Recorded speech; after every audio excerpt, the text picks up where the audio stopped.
Hey everyone, welcome to this video. This is the last one I'll be making for the English students of class 10 and 12 of the Goa board before you go ahead and answer your public exams for the year 2020-21. I know this has been a difficult year for most of y'all, so this is just a reassuring and encouraging last video for y'all before you go and answer your exams. These are 10 simple tips which are bound to help you ace your board examinations in English for the 10th and the 12th students. Now note that this is a general video for all those answering an English language paper under the Goa board. There's not specific tips for the 10th and 12th, so both the classes can watch this. So the first tip I have for you is that you divide your time well. Okay. Now both classes have an 80-mark paper of 2.5 hours each.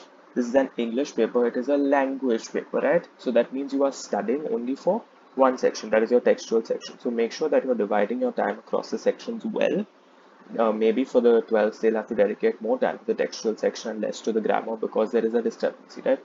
In the 10th, the grammar is much more, right? So depending upon your class, you will have to divide your time between the sections. But my point here is that you do not leave too much time just for one section. Do not waste all your time on one section. If you cannot manage one section, go ahead, move on to the next section. Don't waste all your time because then what will happen is you will not have sufficient time to answer stuff that you actually know. Okay, so don't waste all your time on one or two sections, and also leave ample time to check your paper at the end. Okay, I'll come back to this in a few slides. Now, the second thing, and this is important for any paper, I've mentioned it in the French video as well, is that you be neat. Okay, maintain your order as far as possible. You know your question paper comes in the 1AB, 2AB kind of format, right, for language paper. So maintain that order. If you are not comfortable starting with 1A, B, or 2AB and you want to start with, say, question 6 or question 7, then you go ahead and do that. But it is better that you leave the sufficient number of pages and then you start answering your question 6 or 7, whatever you wish to. Or you can start answering 6 or 7 on the first page itself, but make sure you are numbering your questions correctly. Especially if you are not following the order of the question paper, numbering your questions becomes paramount. Okay, please start every new question on a new page. This will help your examiners as well because they need to transfer the mark set. So don't create more problems for them. Please be neat, maintain your order, and number your questions correctly. Now, the next tip I have for you, you may not subscribe to this, but it is something that I have seen work, okay, is that you complete all your short answers and then you attempt the long answers. Now, what do I mean? You complete your comprehension, right? Complete your grammar, the prose, the short answers, the poetry, the reference to context, okay, the notice, the report, okay, for the tense, the pie chart, and stuff like that. You can complete your short answers first, and then you leave sufficient time towards the end before you check your paper to write the long answers. For example, the letter, okay, the essay or the article, the supplementary answers, because these are things that take time, right? You need to think about these for a good period of time and express yourself well. So if you write your letter or, for example, your essay in the middle of the paper, you are still thinking about, okay, I have the grammar section to complete, I have this to complete after this. So you're not thinking fully, you're not giving your full concentration towards writing a mind-blowing essay or a mind-blowing letter, right? And that is where you gain or lose your marks mostly if you are well prepared with the other stuff. So it might be a good idea to finish writing all the short answers, okay, things that you don't really need to think about that much, things that you don't need to channel your creative juices into, right? So complete all of that and then you go ahead and attempt your essay and letter and supplementary answers with a free mind after you have finished everything else, which doesn't require that much of your thinking part.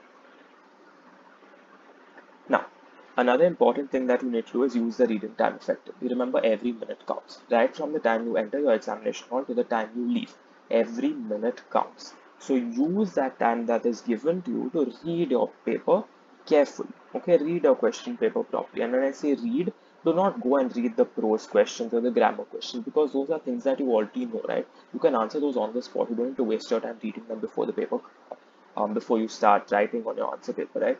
So read stuff that will actually take time later so that you already know something beforehand. For example, the note-making passage for the 12th. For the 10th, the flow chart passage, okay? Essay topics, because those are things you need to ruminate about, the letter topics, so that you think about these things passively while you're writing the rest of your answer paper. Then automatically you will not be wasting time thinking about it when the time comes to actually write these stuffs, okay? Then I told you I would come back to this. It is very important that you check your paper. First thing is that you leave enough time to check your paper after you finished everything, and also check your paper carefully. Okay, don't just say, okay, I'm done with the paper, so now I'll start thinking about lunch or the next paper. Don't do that. Okay, check your paper carefully. Remember, every minute counts when you're in that examination hall. Okay, and this is the time where you will pick up on small errors that will make or break your marks. Okay, the small errors, if you correct them, for example, punctuation, grammar, spelling, here and there, small errors you will pick up on when you are checking your paper. So if you check your paper carefully, you will do very well and gain yourself say 3 or 4 brownie marks at that point, but you need to do that properly. Okay. Okay, maintain the flow of the paper. This is something you especially need to do in an English paper, okay? Because English for most of us is a first language, right? It is something that we are conversant in. So avoid obviously large variations in handwriting. This is something that you should do for every paper. Please maintain your handwriting, be neat, and your style of writing, particularly for a language paper. Okay, do not change the way you're writing. Do not be overly formal in one place, and then go and write some very light-hearted stuff in another place, right? You need to maintain, you have a style of writing, you need to maintain that style throughout your paper. Okay, if you have a very expansive descriptive style of writing, then you need to go embrace that and go ahead with it for the whole paper. Do not vary in between. Okay, be you. This is a paper, one of the few papers in your public exams where you can actually express yourself. Okay, particularly in your interpretative answers, that is your supplementary answers and the writing section, particularly the letter and the essay. So have a free mind and think carefully and answer those questions. Okay, be yourself, it will get you the marks. Then don't rush. Okay, this is English is generally the first paper for most of us, so don't rush. Take care of the little things because I've told you before, this is where you will either make or break your paper. Okay, make sure you're reading the main instruction. If you have to rewrite the sentence, rewrite the sentence. Follow the instructions carefully. Exercise choice. If you're asked to answer 2 out of 5 questions, don't answer 4. Okay, that is a waste of your time, which you can channel into, say, giving more time towards an essay or checking your paper at the end, right? Take your time while picking topics. This is also important in the writing section. Do not be in a hurry to run towards one topic. Think of what you can write, okay? Think of what you can expound upon and then choose your topic. Don't be in a hurry, especially in the writing section for the essay and the letter. Be organized when you're attempting a long answer, supplementary, prose, okay, your essay. Be organized. Do not jump from one point to another. Clear your thoughts, write in pencil on your paper if you want your main points, and then you expand on them. It will help you maintain an order. Okay. Now, formats and specifications are important for an English paper, especially in a writing section. Be aware of what choices you have to make. Okay, go through a couple of old question papers which you will find online. So be aware of what choices you have to make. Be aware of the specifications like the word limits for particular questions, because all these things you can prepare beforehand, right? The formats of your writing section, note making, how do you have to work the note making passage. Do all these things beforehand. Okay, don't leave it for the examination day. Now, word limit is an important component of a language paper, particularly in your reading section and textual section, right? For the note-making passage, for the answers in the comprehension passage, for your prose answers, poetry answers, okay?